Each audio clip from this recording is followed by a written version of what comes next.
Good morning! Ngayong araw ay pahinga naman. Napakasarap talaga bumangon ng tanghali na. Araw-araw kasi sobrang aga lagi ng gising. Kasi medyo malayo-layo yung trabaho namin mula sa bahay. Kaya naman pag ganitong walang pasok, sinusuli talaga namin ng tulog. Pero dahil nagising na ako, kailangan na rin gumising ng isang tao dyan. Siguradong lumilipad pa to sa panaginip niya. Hoy, bangon na. Anong oras na? Hello? Good morning.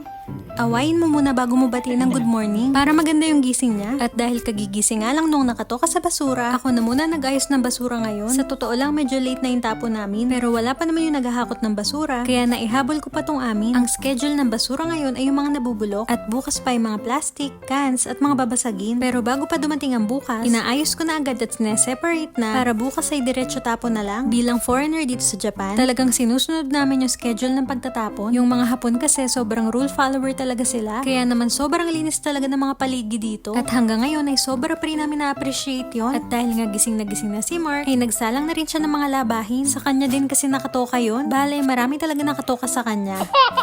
At hindi pa kami nagbe-breakfast, kaya ang kakainin namin for today ay yung mga binili lang namin na tinapay galing sa convenience store. Nakakatamad pa kasi magluto kaya ito na lang muna. Ang mahalaga naman makainom lang kami ng kape sa umaga. Pag kasi di kami nakainom sa isang araw, talagang sumasakit na yung ulo namin. Sobra na kami nakadepende sa kape. Ngayong araw nga pala isimula na ng autumn dito, kaya naman medyo malamig-lamig na yung panahon. Hay, sa wakas natapos din ang summer. Kaya ngayong buwan na to, siguro medyo makakatipid naman kami sa kuryente. Kaso saglit na panahon lang. Pagdating kasi ng winter, hindi lang kuryente ang mahal, kundi pati na rin ang gas. Dahil yung heater ng tubig dito ay connected sa gas. Kaya naman pagdating talaga ng bills, ay talagang magugulat ka na lang sa sobrang mahal. So dahil wala naman kaming pupuntahan ngayon, meron akong oras para maglinis-linis. At ngayon malilinis ko na yung napakagulo naming lagayan ng mga pang-ayos. Sobrang gulo na dahil kung ano-ano nang nakalagay dito. At meron pa ditong mga wala ng laman pero nandito pa rin. Napakabihira na para sa akin magkaroon ng oras para maglinis. Dahil nga 5 days a week sa work at minsan nag-overtime pa. Pag ganitong rest day, mas pinipili kong gawin muna ang magluto at maghihiga lang sa kama. Ganito pala talaga pag matanda na, wala nang ibang kikilos para sa'yo. Kaya napakahalaga to find the right partner na handang mag-balance ng mga household chores para hindi lahat sa'yo at hindi ka bugbog sa mga gawaing bahay. Lalo pa sa sitwasyon namin na pareho kami nagtatrabaho. Kailangan talaga ang tulungan, pero kahit pasanay na kami, nadadalawa na lang kami. Minsan na pag-uusapan namin ni Mark na nakakamiss yung mga times na uuwi kami na may naghihintay sa amin na masarap na pagkain na luto ng parents namin. Oh, tama na, baka maiyakan na te.